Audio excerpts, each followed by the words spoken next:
Espero que ande una Biblia. Vamos a meditar en la palabra de nuestro Dios por un momentito. Abra su Biblia en la epístola a los Romanos, por favor, en el capítulo 5.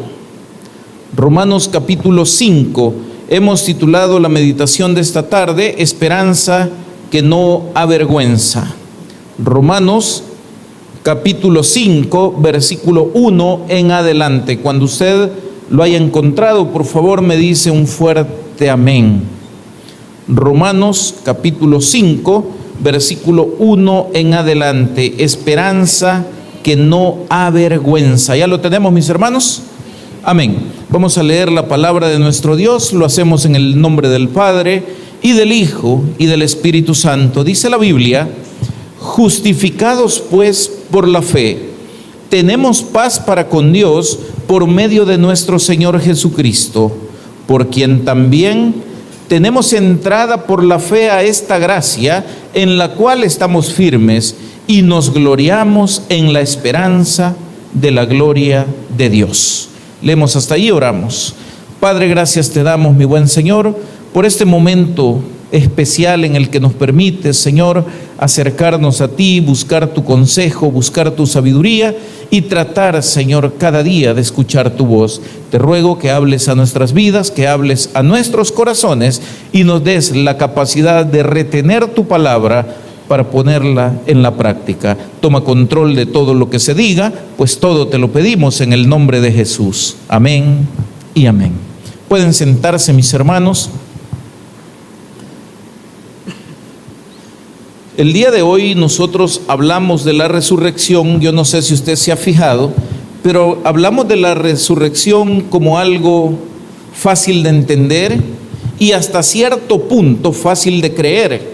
Pero eso es para aquellos que tenemos raíces cristianas, que tenemos conocimiento de la Biblia y que de alguna manera hemos logrado llegar a comprender que la resurrección de Cristo es un hecho histórico, es decir, es una realidad, no es una fantasía, no es un simbolismo, sino un hecho, es un hecho real. Pero en el tiempo, cuando se predicaba la palabra por los apóstoles, por ejemplo, tenían ellos que lidiar contra muchas formas de pensamiento. Por ejemplo, el apóstol Pablo, cuando escribe la epístola a los Romanos, le escribe a una congregación que está influenciada muy fuertemente por la cultura grecorromana, es decir, por la cultura griega mezclada con los romanos, en lo cual ellos consideraban que la resurrección corporal de alguna persona era prácticamente imposible, es decir, para ellos no existía resurrección. Por el otro lado, había una influencia muy grande de la cultura judía. En la cultura judía habían varias perspectivas, pero la más fuerte de ellas era la que pensaban ellos de que la resurrección sí existía, pero que era algo que se iba a desarrollar hasta el final de los tiempos. Por eso ellos decían, en el día postrero, generalmente esa era la expresión que ellos utilizaban cuando se referían a la resurrección. Entonces, el apóstol Pablo viene y en primer lugar justifica o afirma más bien que la resurrección es un hecho real, que es una realidad, que no es un simbolismo, y no solo eso, sino que la resurrección de Cristo es el centro del evangelio y de la fe cristiana. ¿Cuántos estamos bien hasta aquí? ¿Cuál es el centro del evangelio? La muerte y resurrección de Cristo. Yo quisiera que usted, que lee la Biblia, recordara cosas. Por ejemplo, en 1 Corintios capítulo 15, el apóstol Pablo dice: porque asimismo yo les enseño lo que a mí me enseñaron o lo que yo recibí antes, y que es que Cristo fue crucificado por nuestros pecados, como lo dice la Escritura, fue sepultado y al tercer día resucitó de entre los muertos, como lo dice la Escritura. Entonces, la predicación del evangelio, ¿cuál es, mi hermano? La predicación del evangelio es que la gente sepa que un día Cristo fue a la cruz, que un día Jesús derramó su sangre y esa sangre nos limpia a nosotros de todo pecado. pero que Cristo no solo murió, sino que Cristo también resucitó. el que es capaz de creer esto y de creerlo de todo corazón, la Biblia dice que es salvo. ¿Estamos aquí? Derivado de esto, hay muchas otras cosas más que tienen que ver con el Evangelio. La gente se centra en maneras de comportarse, en formas de actuar, cómo servirle a Dios, todo eso, lo cual es parte del Evangelio, pero el centro del Evangelio no es eso.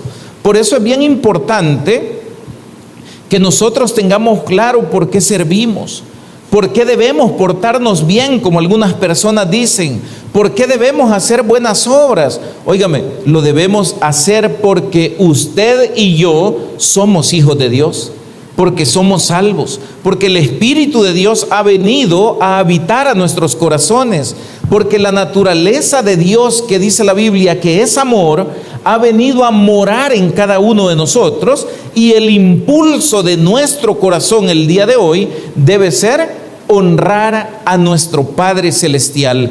¿Cuántos creen que Dios es bueno? ¿Cómo deben ser los hijos de Dios? Buenos. ¿Por qué? Porque Dios es bueno.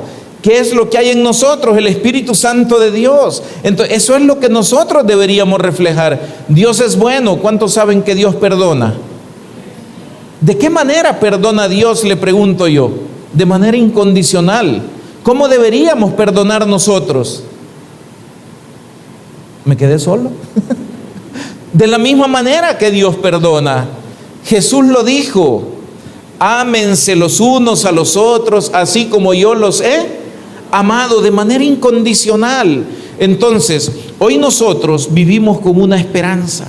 Le decía, para algunos la resurrección era algo imposible, para otros era algo que había que esperar. Pero ¿qué dice Jesús finalmente? Cuando usted lee los evangelios y llega a aquella parte en Juan capítulo 11, donde se habla de la resurrección de Lázaro, ¿cuántos se acuerdan de eso? Lázaro cae gravemente enfermo, Jesús andaba en otro lugar y le avisan: mira, tu amigo, el que tú amas, está enfermo. ¿Y qué dijo Jesús? Me voy a quedar 2 días más, dijo. Amén. No dijo voy a salir corriendo en este momento. Él tenía un plan, él tenía un propósito. Lázaro muere, y cuando Jesús llega, va y se encuentra que Lázaro había sido sepultado ya. Cuando él llegó en esta situación, recuerdo que las hermanas de Lázaro tenían un conflicto de emociones en ese momento, si usted recuerda. Algunos le dijeron: mira, Señor, ¿y por qué hasta hoy? Si tú hubieras estado aquí, esto no hubiera pasado. Jesús le dijo: tranquila, va a resucitar. Y viene esta persona influenciada por la cultura judía de la que yo le decía. ¿Qué es lo que dijo? Sí, Señor, yo lo sé, resucitará en el día postrero. En otras palabras, estaba diciendo: un día resucitará, pero hoy no puede pasar. Hoy no hay solución. Hoy llegamos a un punto donde ya no hay nada que hacer. Y yo creo que nosotros muchas veces en la vida llegamos a ese tipo de situaciones, y no necesariamente porque alguien se haya muerto. Pero Jesús viene en ese momento, y ¿qué fue lo que le dijo? No te he dicho que si crees verás la gloria de Dios. ¿Y qué pasó, mis hermanos? El desenlace simple: Jesús va, se para frente a la tumba y le dice a Lázaro: Lázaro, ven fuera, cuando habían quitado la piedra. ¿Y qué pasó con aquel que estaba muerto desde hacía 4 días ya?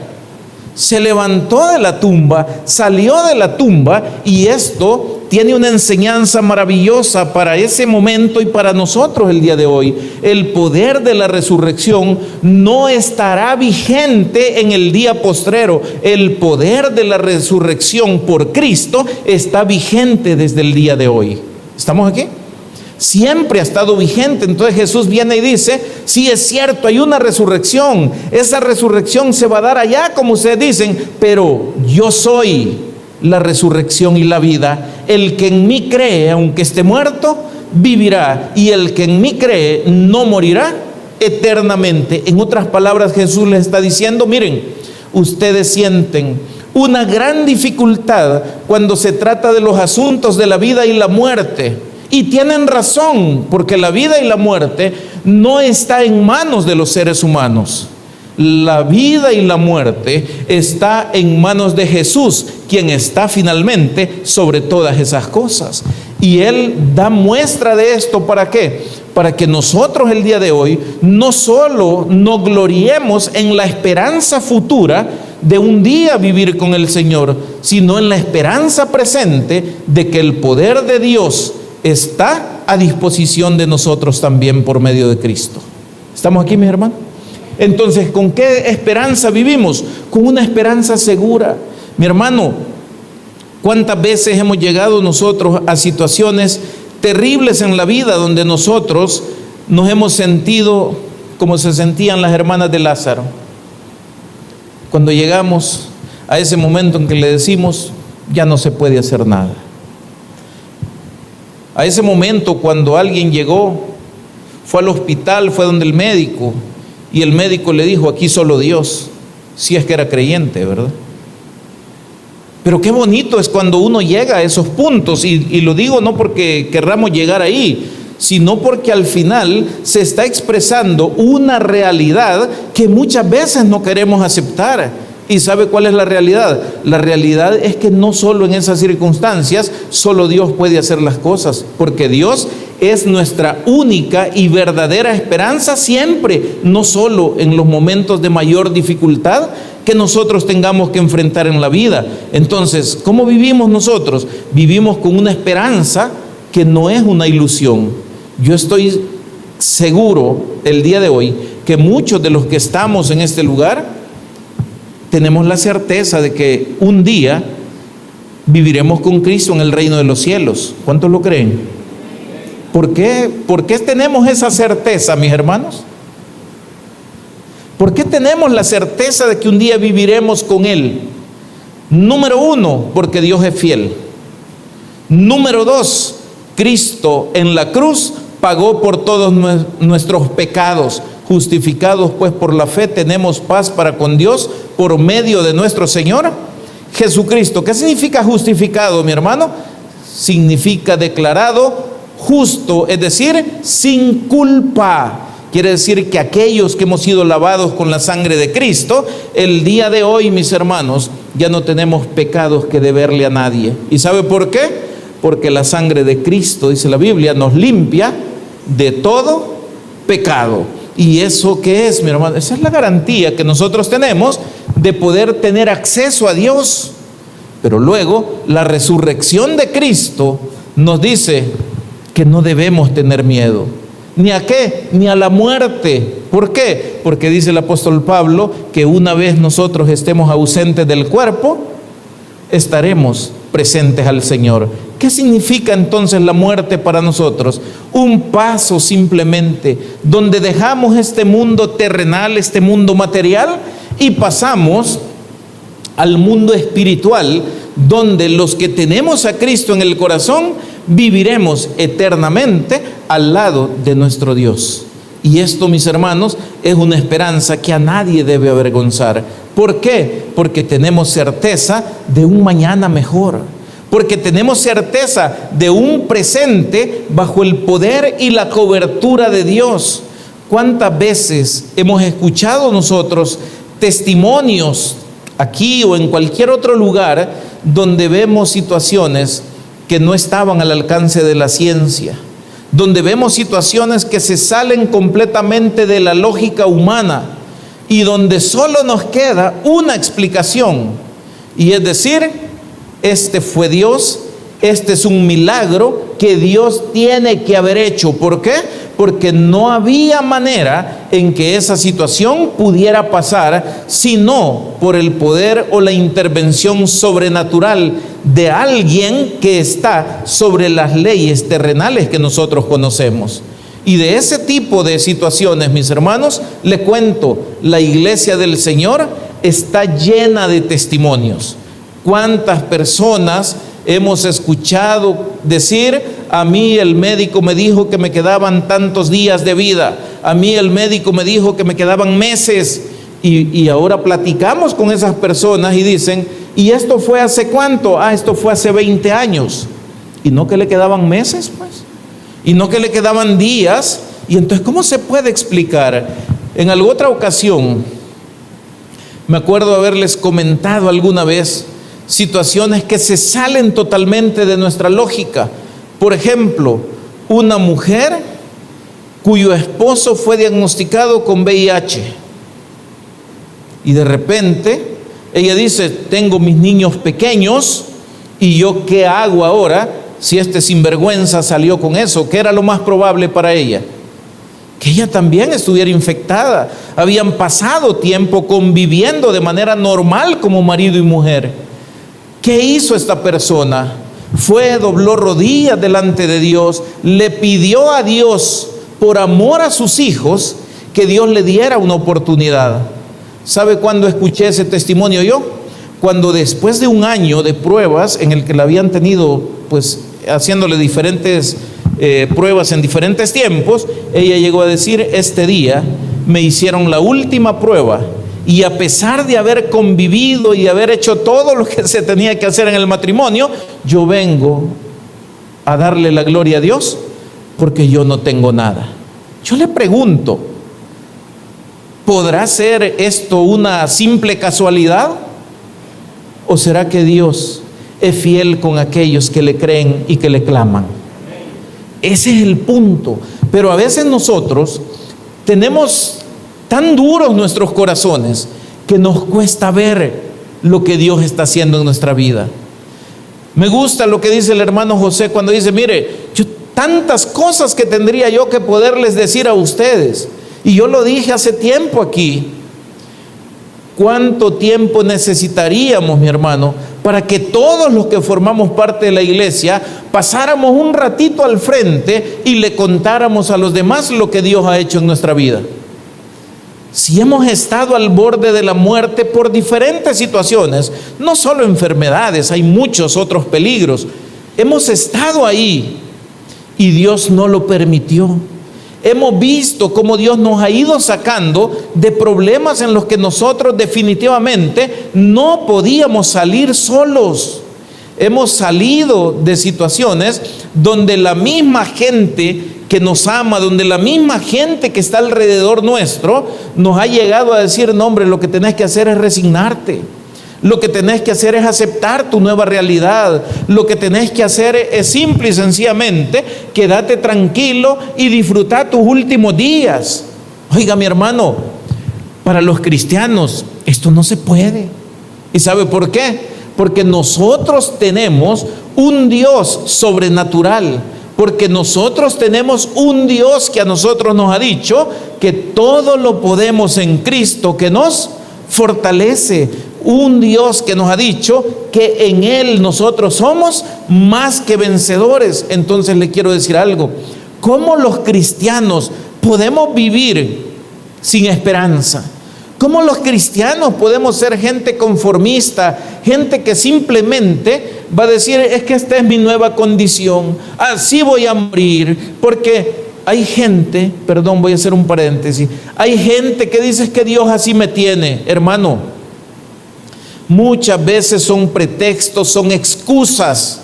Cuando la gente va y dice: es que mire cómo me va a mí de mal, y mañana, hermano, peor me va a ir. O sea, ellos tienen esa mentalidad y creen muchas veces que quien los tiene de esa manera es Dios. Déjeme decirle que no hay peor mentira que esa. Dice la Biblia: yo sé los pensamientos que tengo acerca de vosotros. ¿Quién lo dice? Dios. Pensamientos de bien y no de mal, para darles el fin que esperáis. Entonces yo le pregunto: ¿cuál es el fin que nosotros esperamos? ¿Vivir en derrota todo el tiempo? ¿Vivir en tristeza todo el tiempo? ¿Vivir en amargura toda la vida? Mi hermano, hay un poder sobrenatural, y si quiere es el mismo poder de la resurrección, porque le cuento, espiritualmente los que hemos recibido a Cristo ya resucitamos. ¿Estamos aquí? ¿Se entendió ese punto?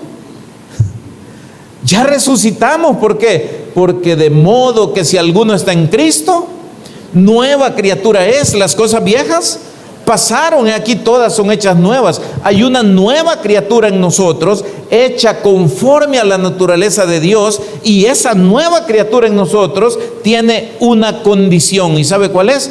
Es eterna. ya nosotros ya no podemos morir. Se separará el cuerpo un día, quedará en el polvo, porque de polvo eres y al polvo volverás, pero eso se dice del cuerpo. Fíjese que ese es un punto importante y quizás se lo voy a medio explicar un ratito, porque a veces no entendemos la muerte. ¿Cómo es la muerte, mis hermanos? La muerte, la palabra muerte en la Biblia no significa fin, ni significa dejar de existir, ni significa extinción. La palabra muerte significa separación. ¿Qué significa muerte? Separación. Entonces, cuando una persona muere, ¿qué es lo que pasó? El cuerpo se ha separado ¿de quién? Del alma y del espíritu. La epístola de Santiago dice que un cuerpo sin espíritu está muerto. Quiere decir que lo que a nosotros nos hace vivir es el espíritu. Pero fíjense qué bonito. ¿Qué pasa cuando una persona muere? El cuerpo va al polvo. Le decía, porque de polvo eres y al polvo volverás. Y el espíritu, mis hermanos, ¿qué se hace? Dice la Biblia, el espíritu vuelve a quien lo dio. ¿Quién dio el espíritu? ¿Quién sopló en Adán el famoso hálito o aliento de vida? Dios, Dios que es el Padre de todos los espíritus. El cuerpo fue al polvo, el espíritu fue a quien lo dio, fue a Dios. Pero queda una parte más que necesitamos saber para dónde va. ¿Cuál es, mi hermano? El alma. ¿Y el alma qué se hace? Esta se hace una separación. El que está con Cristo, su alma va a la presencia de Dios. Y el que está sin Cristo, su alma ¿a dónde va? Va al infierno, al lugar de tormento. Y usted me dirá, ¿y usted puede comprobar esto? Sí. Lea en la Biblia, en Apocalipsis, cuando tenga tiempo, cuando se abre el quinto sello del Apocalipsis, y encontraré ahí que dice, y vi a las almas, ¿verdad?, que estaban haciendo, esperando, estaban reposando ahí. Las almas, ¿de quiénes? De los que habían sido salvos. Entonces, ¿qué pasó cuando alguien murió? El cuerpo quedó allá, el espíritu con Dios, y el alma depende si esa persona era salva o no. ¿Qué va a suceder cuando Cristo venga por su iglesia? Y fíjense que esta es nuestra esperanza. ¿Cuántos tienen la esperanza que Cristo venga pronto? ¿Cuántos no quieren que Cristo venga pronto? Ok. Ojalá Cristo venga pronto, dicen algunos, así no pago la deuda, ¿verdad? Nos vamos y aquí se acabó todo. Otros dicen, ojalá Cristo venga pronto, que ya no aguanto esta vida. Ok. Cuando Cristo venga, fíjense qué bonito lo que dice la Biblia. Dios traerá con Jesús a los que durmieron en él. Si a usted le gusta leer, esto es 1 de Tesalonicenses capítulo 4 del versículo 11 en adelante. Dios traerá con Jesús ¿a quiénes? A los que durmieron en él, es decir, a los que se murieron siendo cristianos. Quiero que entienda el lenguaje. ¿Qué hará Dios? ¿Qué hará Dios? Traerá. ¿Estamos? ¿De dónde vendrá Dios en ese momento? Le pregunto yo. Del cielo, ¿verdad? Traerá con Jesús a los que durmieron en él. ¿A dónde estaban esos? En el cielo, ahí estaban esas almas. Baja. Y si usted se acuerda, cuando la Biblia habla del arrebatamiento de la iglesia, dice que los muertos en Cristo resucitarán primero y que estos se levantarán y se reunirán en el aire con él para estar siempre con él. Pero ¿qué es lo que sucede? ¿Quiénes son los que se levantarán del polvo? Los cuerpos de aquellos que murieron siendo cristianos. Cuando se levanta el cuerpo tendrá que unirse una vez más al espíritu para que tenga vida. Pero lo que nos da identidad a nosotros no es ni el cuerpo ni el espíritu, sino el alma. ¿Estamos aquí? Y entonces, ¿qué trae Dios con Jesús?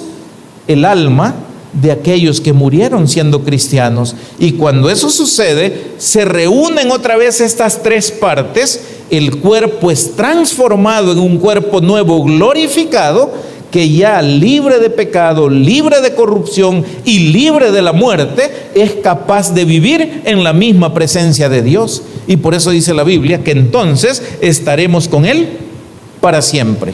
¿Estamos aquí?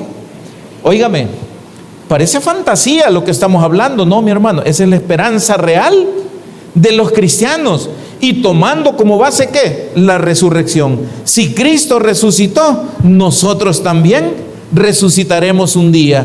Si Cristo, óigame, nos ha salvado, un día, dice la Biblia, seremos como Él es, porque le veremos.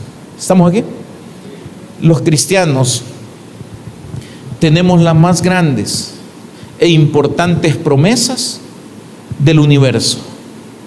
Nadie más tiene el privilegio que tenemos nosotros. Pero a veces andamos nosotros siendo cristianos como que fuéramos a saber qué cosa. Tristes, como si no tuviéramos acceso hoy al trono de la gracia. La Biblia dice que hoy tenemos acceso libre al trono de la gracia. ¿Y qué encontramos ahí? Misericordia para el oportuno socorro. Pero ¿qué nos pasa a nosotros? Nos vivimos quejando. Vivimos aceptando realidades dolorosas. A mí nadie me quiere. A mí nadie me toma en cuenta. Como yo soy pobre, como a mí me desprecian, como yo soy feo. Bueno, eso tal vez va. Entonces, ¿cuántas cosas que ponemos nosotros para vivir vidas que no nos corresponden? Cristo nos ha llamado para una esperanza nueva, para una nueva vida, para una nueva manera de ver el futuro, para una nueva manera de enfrentar el presente. Mi hermano, ¿por qué nos afligimos tanto ante las dificultades que día con día vienen a nosotros? ¿Por qué nos afligimos? ¿Quiere que se lo diga por qué? Por nuestra poca fe. Le pongo un ejemplo. ¿Se acuerdan ustedes esa ocasión que cuentan los evangelios cuando iban en una barca, comenzó una gran tempestad y todos los que iban ahí se afligieron en gran manera, dice la Biblia? ¿Y Jesús qué hacía? Y Jesús dormía. Y estos se afligieron tanto que comenzaron, bueno, y Jesús está dormido allá en la, no me acuerdo si en la proa o en la popa, pero allá está dormido. Van, lo despiertan. ¿Y qué les dijo el Señor? Qué bueno que salieron corriendo conmigo, ¿verdad? Así les dijo. No, ¿verdad? ¿Qué les dijo el Señor? Que eran hombres de poca fe. ¿Por qué, mi hermano? Le voy a decir algo que muchas veces no lo decimos en las iglesias.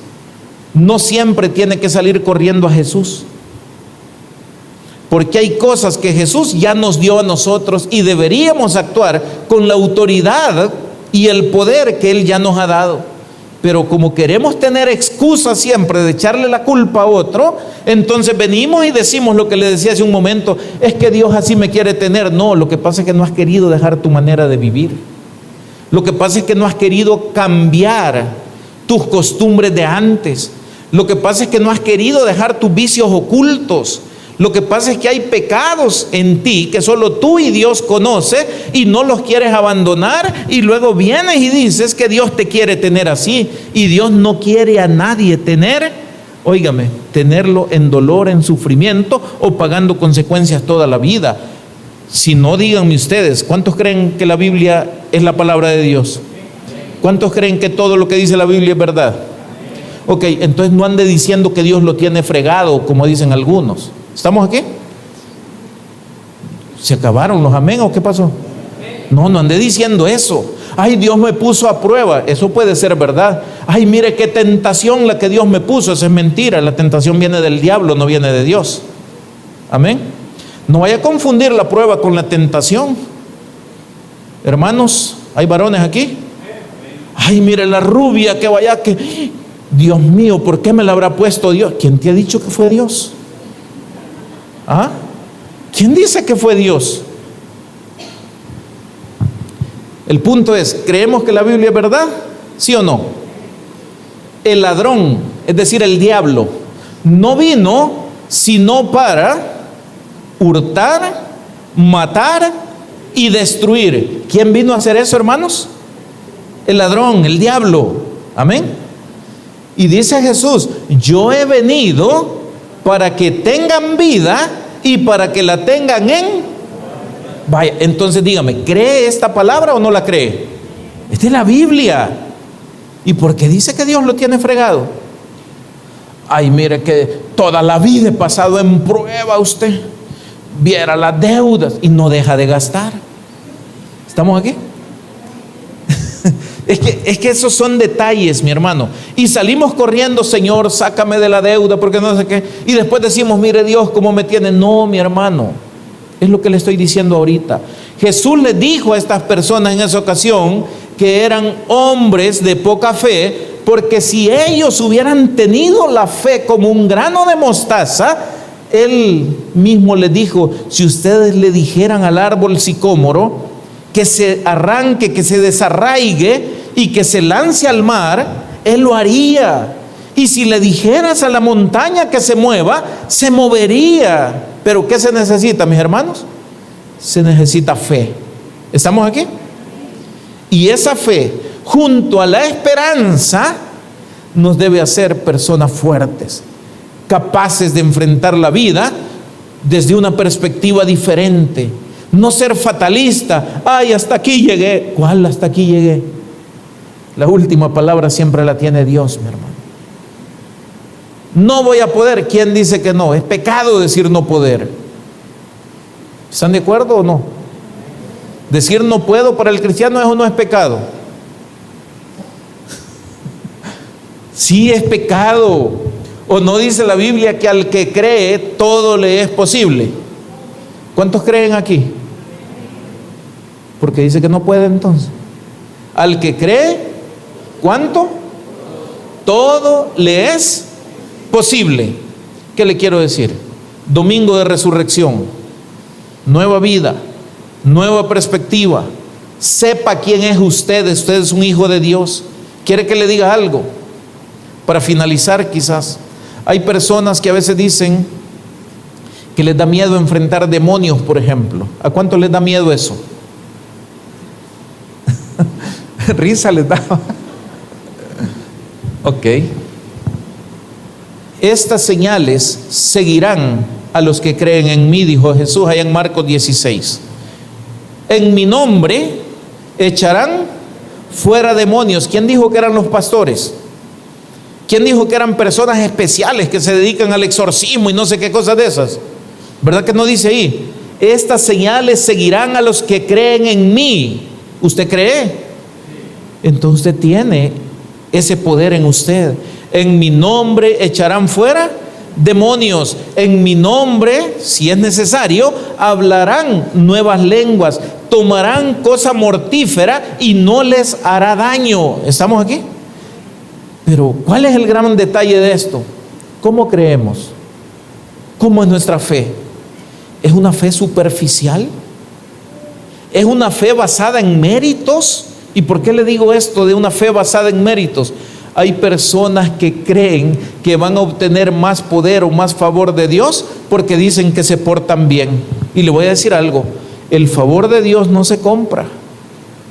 La única llave que desata el poder de Dios que nosotros necesitamos tener es el creer con fe.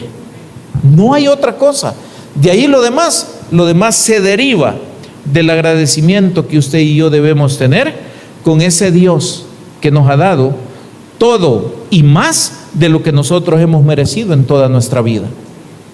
Al día de hoy, mi hermano, yo creo que la iglesia vive una crisis muy grande. No esta iglesia, todas las iglesias. ¿Sabe cuál es esa crisis que estamos viviendo? Es que nos cuesta creer. Es que nos hemos vuelto una iglesia a veces sin poder, porque no sabemos quiénes somos. Porque a veces leemos la Biblia como leer cualquier cosa. Decimos un versículo, pero no nos damos cuenta lo que ese versículo implica para nosotros en nuestra vida. A veces la gente llega a decir, es que mire, Dios hoy ya no hace milagros como antes. Para mí es impresionante ver 10 leprosos, cuando en ese tiempo no había ningún tipo de tratamiento ni nada para eso, que son sanados. Un hombre que tenía una mano seca y que la mano le queda normal, digámoslo de esta manera. Una niña que había muerto y que vuelve a vivir. Otro que lo llevaban para el cementerio y se lo devuelven a su mamá.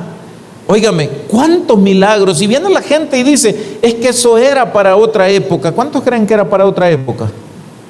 No, ¿verdad? ¿Cree que eso se puede dar el día de hoy? Hay una historia de una persona de Inglaterra que se llama George Mueller. Fue un tipo tan dedicado a las cosas de Dios como usted no tiene idea. Pero ¿sabe qué? Ese tipo, todas las cosas que hacía, las ponía en manos de Dios, y usted no se imagina todo lo que Dios hizo a través de la vida de esa persona. Y estamos hablando de un personaje que vivió hace unos 100 años quizás. Pero hoy habrán personas que puedan ver esta gloria de Dios en sus vidas. Mire, nosotros la vemos, hermano. A veces la vemos poquito. A veces quizás hay otros que lo ven muy grande. Pero ¿eso de qué depende, mis hermanos? Depende de cuánto nosotros hacemos honor a lo que nosotros somos. Nosotros somos los hijos de Dios. O sea, usted y yo, perdóneme, no somos cualquier cosa, aunque la gente diga lo contrario. O sea, la gente puede decir lo que quiera, pero usted y yo somos los hijos de Dios. Y no solo eso, en usted, en mí, en el que ha recibido a Cristo, hay poder de Dios. Y dice la Biblia, pero recibiréis poder. ¿Cuándo? Cuando haya venido el Espíritu Santo. Yo le pregunto, ¿el Espíritu Santo ya vino? ¿Habita en su corazón? ¿Quién levantó a Jesús de entre los muertos? Ese Espíritu Santo que está en su corazón y que está también en el mío. Entonces, mi hermano, sepa quién es usted. No deje dormido ese poder en usted. Sáquelo. ¿Sabe cómo es esto? Como aquel que le dicen, hey, vamos a la iglesia y cantás. Ay, es que yo no. Y comienza así, ay, es que yo no puedo. Que yo estoy de acuerdo, algunos no podemos. Se nos oye feo, pero hay otros que sí pueden. Pero ¿sabe qué? El miedo, la vergüenza y cualquier cosa de esos los hacen que no participen y se pierden de grandes oportunidades. ¿Por qué? Porque si Dios te dio un talento, que puedas usarlo para su gloria, y no lo haces, si no lo escondes, al final Dios te dirá, siervo malo y negligente. ¿Por qué? Porque en lugar de poner el talento para la gloria de Dios, fuiste y lo escondiste. Oía una frase que a mí me gustó mucho, y con esto finalizo. En un cementerio, mis hermanos, ¿qué es lo que hay enterrado ahí? ¿Qué hay enterrado ahí? Muertos. ¿Cuáles muertos? En el cementerio no solo hay enterradas personas, y no crea que le voy a decir que animales también, no solo hay enterradas personas. ¿Sabe cuántos sueños hay enterrados ahí? ¿Sabe cuántas ilusiones? ¿Sabe cuántos proyectos están enterrados con toda aquella gente que también está enterrada ahí? ¿Cuántos de esos podían tener el potencial de poder realizar sus sueños, de poder conseguir ser exitosos en sus proyectos, pero nunca tuvieron el valor de decir, en el nombre de Dios, yo lo voy a intentar. En el nombre de Dios me voy a levantar y haré algo diferente. Aunque mi familia haya sido de tal manera, y no quiero ponerle nombre, aunque mi familia haya sido así o de cualquier forma, yo lo haré diferente. Y hay gente que muchas veces se fue a la tumba con sus proyectos, con sus ilusiones, porque tuvo miedo, porque nunca tuvo el valor de creer, de confiar en Dios y de intentar hacer algo diferente. Y yo creo que nosotros no deberíamos ser de esa clase de personas. Si usted tiene verdadera fe, usted no puede tener una fe pasiva, porque la verdadera fe, dice la Biblia, es activa. La fe sin obras es muerta. Ponga en acción aquello que sabe. Si usted le cree a Dios, no ponga excusas. Haga lo que tenga que hacer, luche en el nombre de Dios por lo que tenga que luchar, y como hizo Josué, conquiste su tierra prometida. Démosle al Señor un fuerte aplauso. Vamos a orar.